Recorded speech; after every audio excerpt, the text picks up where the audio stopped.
오늘 우리가 함께 나눌 말씀 누가복음 5장 27절에서 39절 말씀 우리 함께 읽도록 하겠습니다. 시작. 그 후에 예수께서 나가사 레이라 하는 세리가 세간에 앉아있는 것을 보시고 나를 따르라 하시니 그가 모든 것을 버리고 일어나 따르리라. 레이가 예수를 위하여 자기 집에서 큰 잔치를 하니 세리와 다른 사람이 많이 함께 앉아있는지라. 바리새인과 그들의 서기관들이 그 제자들을 비방하여 이르되 너희가 어찌하여 세리와 죄인과 함께 먹고 마시느냐. 예수께서 대답하여 이르시되 건강한 자에게는 의사가 쓸데없고 병든 자에게야 쓸데있나니 내가 의인을 불러 온 것이 아니요 죄인을 불러 회개시키러 왔노라. 그들이 예수께 말하되 요한의 제자는 자주 금식하며 기도하고 바리새인의 제자들 또한 그러하되 당신의 제자들은 먹고 마시나이다.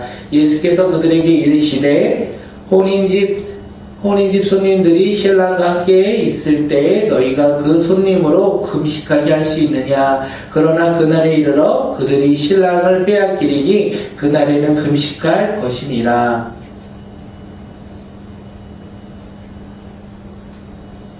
또 비유하여 이르시되 새 옷에서 한 조각을 찢어 낡은 옷에 붙이는 자가 없나니 만일 그렇게 하면 새 옷을 찢을 뿐이요 또 새 옷으로 찢는 조각이 낡은 것에 어울리지 아니하니라.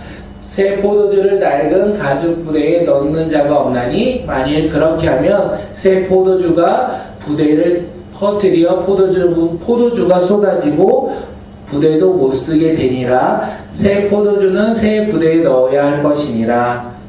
묵은 포도주를 마시고 새 것을 원하는 자가 없나니 이는 묵은 것이 좋다 함이니라. 아멘. 네, 오늘 우리가 함께 나눌 말씀의 제목은 믿음으로 나올 때 아니죠. 새로운 시대를 여는 사람입니다. 새로운 시대를 여는 사람. 우리 삶 가운데 새로운 시대를 여는 사람이 열어가는 사람이 누구입니까?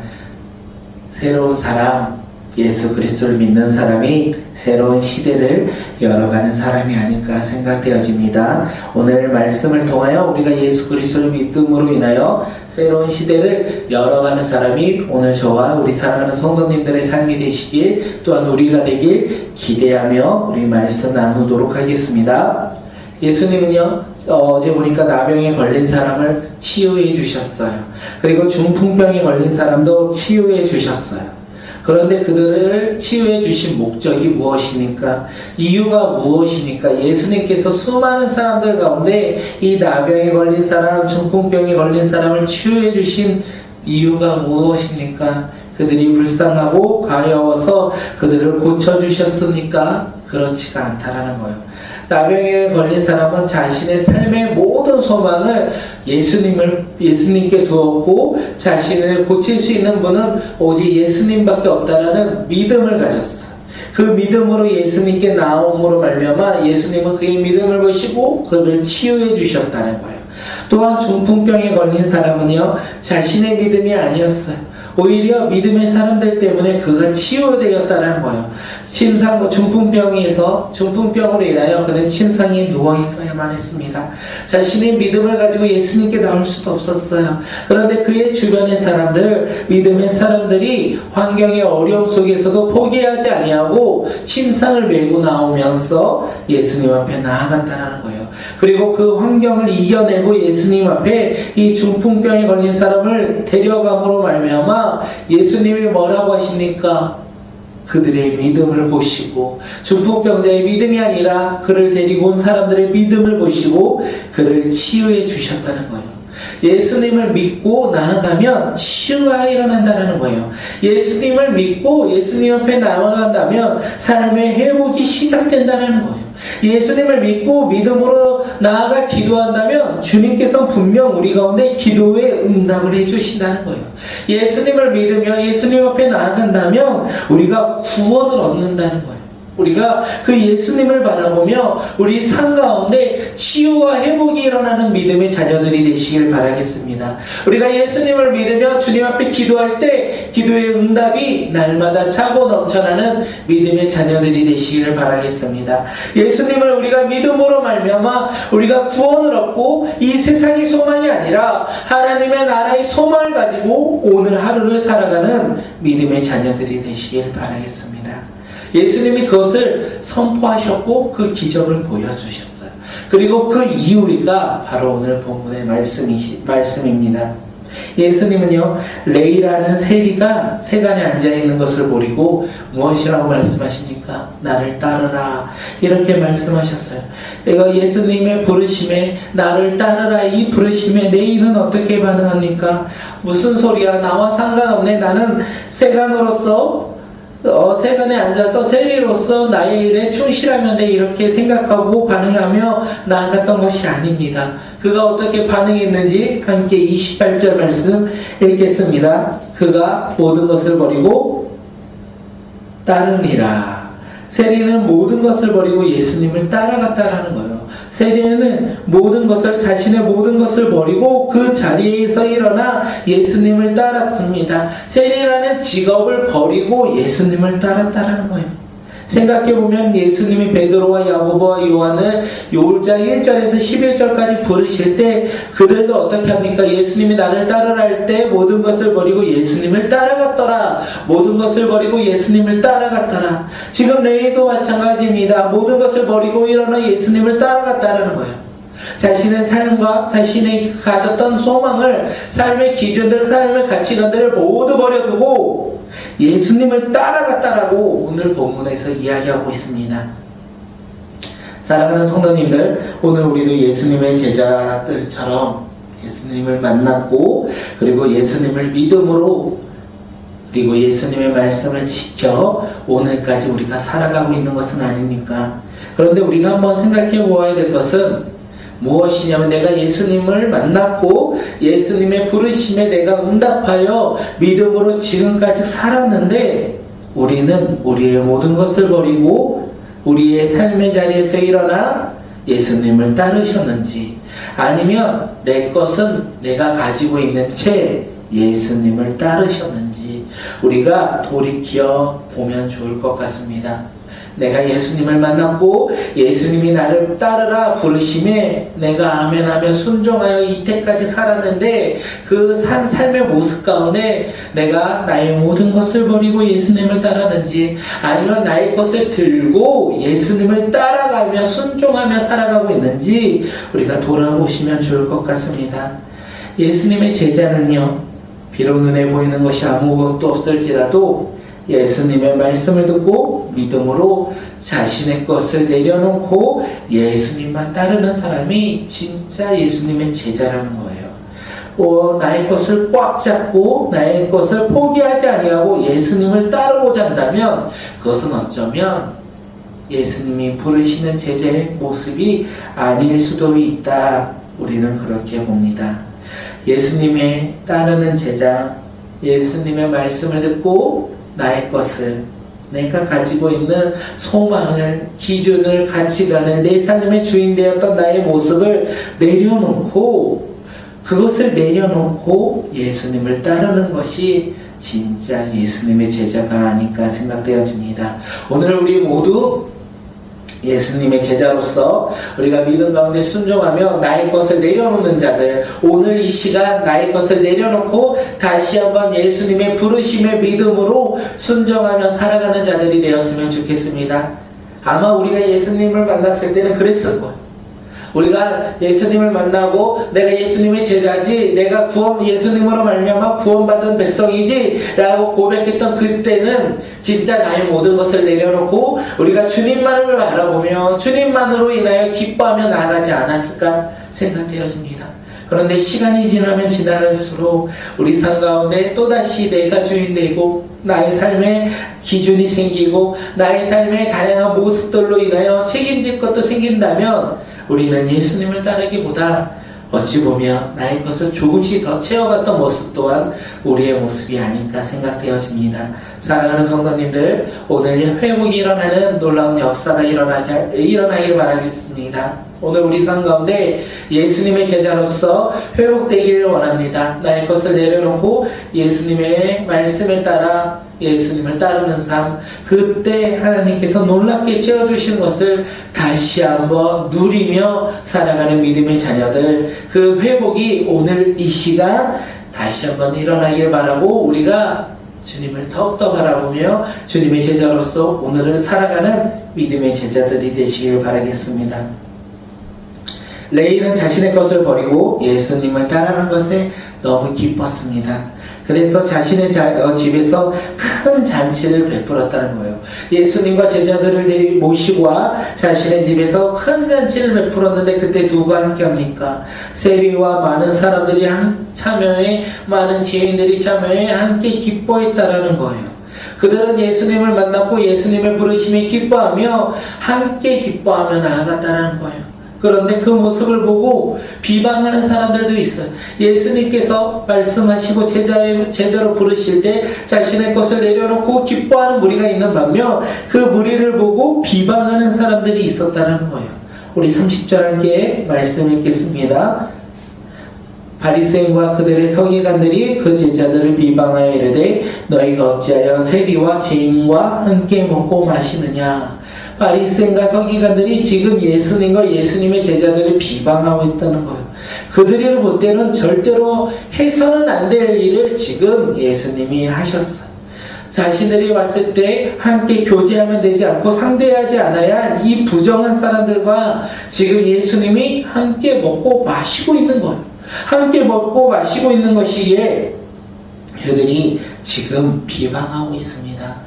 왜 바리새인과 서기관들은 세리를 함께하지 않는 자로 생각합니까? 당시 세리는요, 로마의 권력을 이용하여 이스라엘의 쉬운 말로 앞잡이가 되어서 로마의 앞잡이가 되어서 이스라엘 사람들에게 세금을 걷고 로마로 바치는 사람들.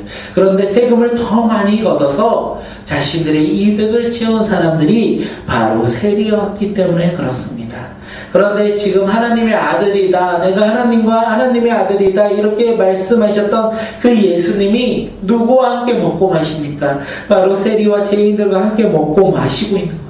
이 모습을 바라보며 바리새인들이 그들을 비방했다라고 되어 있어요. 어쩌면 이 바리새인과 서기관들의 기준으로 보면 예수님을 비방받아 마땅할 사람이었던 것 같습니다.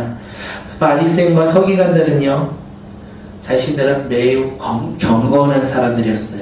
저 세리나 죄인들처럼 하나님의 나라를 바라보지도 않고 금식도 하지 않는 그런 사람들이 아니라 이 바리새인과 서기관들은 아주 경건한 사람들이었어요. 그들은 매주 월요일과 목요일에 금식을 통하여 장로들의 전통을 철저히 따랐던 사람들입니다. 그리고 금식을 통하여 그들은 로마의 압제로부터 회복을 기대하며 기도하고 있었다는 거예요. 그렇게 금식을 통하여 그들은 로마로부터 회복되는 그날, 메시아가 임하는 그날을 준비하고 있었던 게 바로 바리새인과 서기관들이었어요. 그런데 예수님은 오히려 금식하고 장로들의 전통에 따라 금식하고 이스라엘의 회복을 기대하며 나아가야 되는데 그러지 아니하고 오히려 세리와 죄인들과 함께 먹고 마시고 있는 하나님, 예수 그리스도는 지금 로마의 압제로부터 회복을 기대하지도 않는 자, 죄인들과 함께하는 자, 이방인들과 함께하는 자, 그리고 부정한 사람들과 함께 있는 사람으로 보였기 때문에 지금 그들을 비방하고 있다는 거예요.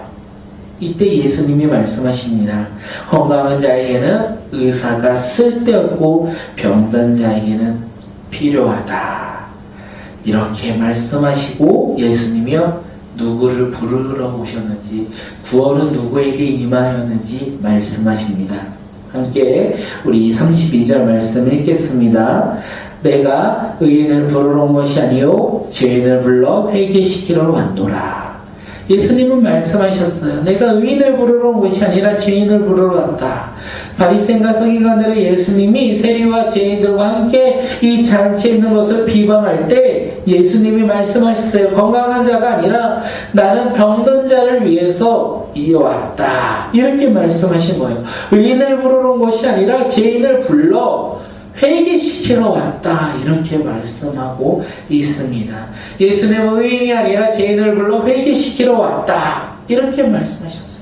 하나님의 자녀가 되는 놀라운 구원의 역사는 누구에게 임합니까? 의인이 아니라 죄인에게 임하고 회개하는 자들에게 나타난다는 거예요. 의인은 예수님을 바라보지 않습니다. 의인은 건강한 자는 그 의사를 바라보지 않습니다. 자신을 바라보며 자신에게 의로움이 있다. 이렇게 생각하고 있는 거예요. 바리새인과 서기관들은요, 예수님께서 다시 한번 바리새인과 서기관들은 한 번 더 얘기합니다. 요한의 제자는 자주 금식하고 기도하고 우리의 제자들도 금식하는데 왜 당신들의 제자는 금식하지 않습니까? 왜 먹고 마시고 있느냐 따져 물어본다는 거예요. 그들의 신앙은 어디에 있습니까? 그들의 신앙은 중심이 아니라 겉모습에 있다는 거예요.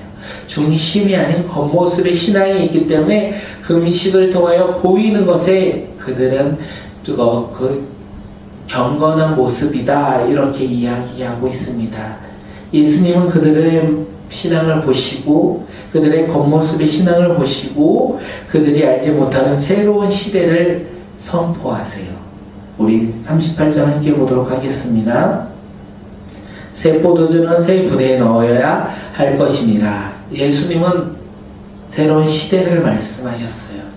새로운 시대, 낡은 것을 붙이는 것이 아니라 기존 것을 버리고 새롭게 시작하는 시대, 구원을 받는 새로운 시대가 열렸다. 이렇게 선포하신다는 거예요. 그 시대는 어떤 시대입니까? 죄인들이 회개할 때 구원을 얻는 시대라는 거예요. 죄인들이 회개할 때 하나님의 나라가 임하는 시대라는 거예요. 금식하고 기도도 해야 되지만 그것이 다가 아니라 금식하고 기도하며 하나님의 나라를 바라보며 회개할 때 새로운 시대가 열린다고 지금 예수님이 말씀하고 계십니다.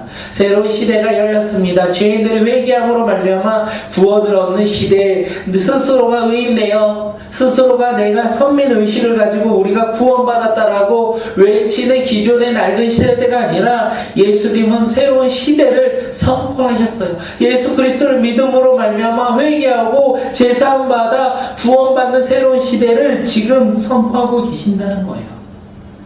바리새인들은 이 새로운 세대를 바라볼 수가 없었습니다. 왜 그렇습니까? 선민의식 속에서 율법을 행하고 장로들의 전통을 따라야만 의인이다, 구원받는다 생각하기 때문에 그렇습니다. 예수님은 그것이 예전의 시대에 그 예수님이 오시기 전의 세대였다면 예수님이 오신 세대는 율법을 지킴으로 구원받는 것이 아니라 예수 그리스도를 믿음으로 말미암아 그 구원을 받고 전통이 아닌 복음으로 말미암아 죄인들이 구원받는 새로운 시대가 열렸다. 새로운 시대가 열렸다. 이렇게 말씀하신 것입니다. 사랑하는 성도님들, 새로운 시대에 열어가는 사람은 누구입니까? 의인입니까? 아니요, 그들이 아니라는 거예요. 새로운 시대를 열어가는 사람들은 자신이 의롭다, 자신이 주인 되었다, 그리고 어떤 율법과 전통을 따라 지켜야지만 구원받는다 이렇게 고백하는 사람들이 아니라 새로운 시대를 열어가는 사람들은 하나님의 아들이신 예수 그리스도를 믿음으로 회개하여 제사함 받아 우리가 하나님의 자녀가 된 사람들이 열어가는 시대가 바로 새로운 시대라는 거예요. 꿈이 어디 있습니까? 예수님께 있다는 거예요. 삶의 기준이 어디 있습니까? 예수님께 있다는 거예요. 새로운 시대를 열어가는 세대, 모든 것을 버리고 예수님을 따르는 사람들이 시작하는 시대가 바로 새로운 시대라는 거예요. 오늘 우리 꿈꾸는 교회가 이 새로운 시대를 열어가는 믿음의 교회와 공동체가 되길 바라겠습니다. 오늘 하루가 새로운 시대의 첫 발이 되시길 바라겠습니다. 오늘 우리의 삶이 새로운 시대를 열어가는 걸음이 되시길 바라겠습니다. 예수 그리스도를 믿음으로 말미암아 구원받은 우리가 예수 그리스도를 마음껏 전하는 새로운 시대, 그 새로운 시대를 열어가는 우리 믿음의 교회, 우리 꿈꾸는 교회가 되길 바라고 우리 믿음의 성도, 우리 각자가 되시길 바라겠습니다. 오늘 이 시간 함께 기도하겠습니다. 하나님, 새로운 시대를 열어가는 믿음의 자녀가 오늘 내가 되게 하여 주시옵소서. 내가 예수 그리스도를 믿음으로 말미암아 새로운 시대를 선포하며 새로운 시대를 열어가는 믿음의 자녀가 되게 해달라고 우리 이 시간 함께 기도하며 우리 주님 앞에 나아가겠습니다. 기도하겠습니다.